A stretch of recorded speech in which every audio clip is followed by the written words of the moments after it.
What's going on, guys? Marcus Perry here, back for another vlog.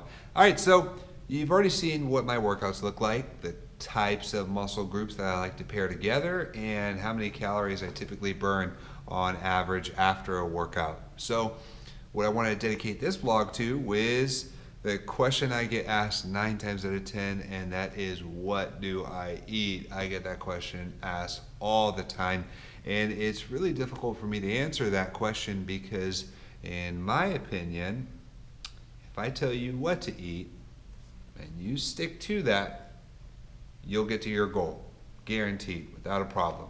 But what happens after you're at your goal? Okay, 9 times out of 10, you're going to go back to the way you were eating and you gain weight back. And in my opinion, that is not the goal of anybody. It's just to get to their goal, fall back to the old ways, and then gain weight back. Most of the time, it might even be more weight that you gain back. So I feel like I'd be doing people a disservice if I told them what to eat.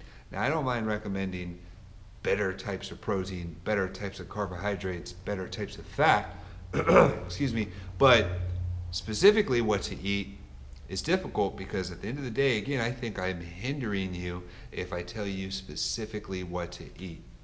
But I was going to do a daily vlog. I'm going to show you what exactly I eat, but I thought that would take too long, so I'm just going to kind of do a recap. But I also want to talk about falling off your plan and getting back on your plan, because that actually happened to me recently. Recently I went up to the Bay Area to enjoy time with my family, so from Wednesday to Sunday I completely just fell off track, and that came at a consequence. So let's look at, on paper, what that consequence was. So the week before I went up to the Bay Area, I had already weighed in. Okay, I was on the 18th of last month, and I walked around with 47 pounds of fat, almost 48, 47.8. Okay, and my current weight at the time was 250. Okay, coming back, knowing that I had fallen off, I wanted to see what the damage was, and it was a little saddening. Okay, so I went from 47 pounds of fat, so 47.8 pounds of fat, to 48.9. So I had actually gained 1 pound of fat. Okay, we don't cry rivers when we fall off track. We just get back on track. So this was last Tuesday to this Tuesday, 5/9. I went from 48.9 pounds of fat to 46.1 pounds of fat.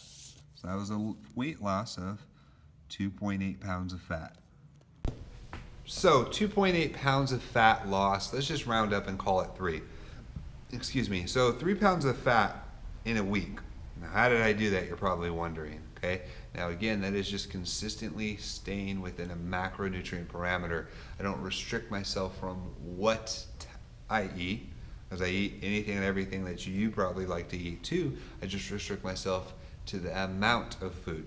Now, to kind of put as an illustration, I have a replica of 5 pounds of fat. Okay, look at the volume that 5 pounds of fat takes up. Now I have a pretty big head, and this is bigger than my head. Okay, so let's just assume that from my fingers up is the amount of fat that I lost in a week. So I have my MyFitnessPal in front of me. Well, let's kind of go over things that I've eaten. Okay, so typically I like to eat egg whites in the morning, coffee, definitely, gotta wake up, right? And all last week I worked out during the day instead of night to try to make sure I'm more efficient with the amount of calories that I have in and the amount of calories that I expend in a week. So I would have egg whites, I would work out, and then I would come back and I would actually have egg whites again, but I would also add a carb, and the carb of choice that I had was an English muffin, and I typically put PB2 on it, and I also had a turkey sausage to kind of add more protein to it. And also, ooh, sounds delicious. I want it right now that I'm looking at it, the Habit. So I like to have sweet potato fries, and last week I had albacore sandwich, so tuna fillet sandwich. Okay, and then for dinner, looks like I had El Pollo black bean bowl. Okay, so those are types of food that I have. Am I telling you that you should go out and have the same exact thing that I had? Absolutely not, because what I have and what you should have can be two completely different things. You saw my weight, I'm 250. I'm not a small person by any stretch. So, if you're half my weight, let's say you're 100 pounds lighter than me, should you have the same exact thing? No, because your macronutrient parameter might be a little different.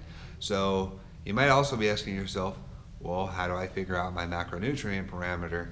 The generic one that MyFitnessPal gives you can be okay, but mine is based off of my body fat percentage and the amount of fat that I want to lose. So if you're not sure what your macronutrient parameter should be, email me. Here's my email below.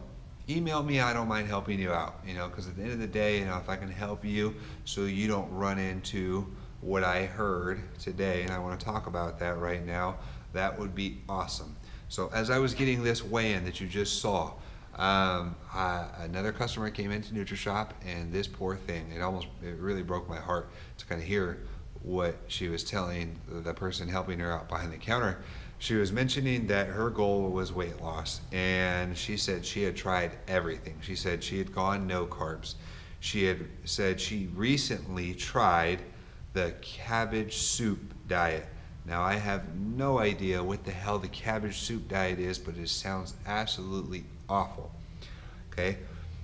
Now, when we're talking about fad diets, because that's what that is, I don't even know what it is. I don't read on it. I don't wish to read on whatever the cabbage soup diet is, but let's talk about fad diets. Fad diets are intended to try to minimize the time it takes to get to a fitness goal.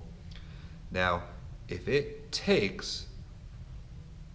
if it takes 6 to 12 weeks to get to your fitness goal, but you do it in a way that you can maintain forever, I can have the habit forever, and El Pollo Loco forever, and egg whites forever. That could be a total. And I'm not going to say that eating fast food is a lifestyle, but could I incorporate that forever and still be successful? Yes. If you can't eat what you're trying to eat to get towards your fitness goal forever, in my opinion, you shouldn't do it. And here's why.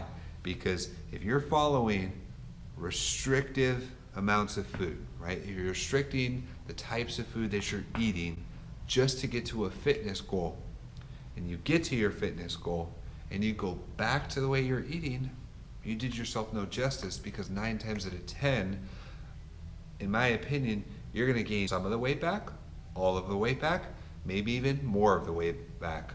And if you do that, that wasn't the point. Okay, the whole point is that you get to your goal and you stay at your goal. Now, I can have those types of food that I just read off forever and be totally fine. Okay? If you can't, again, in my opinion, it's not going to be beneficial for yourself. So I hope that helped. If you have any questions, comments, concerns, leave them down below, and I don't mind answering them for you. Because again, my whole intention as a coach, as a fitness coach, is to help and to educate. So I hope this was educational today. Thank you guys.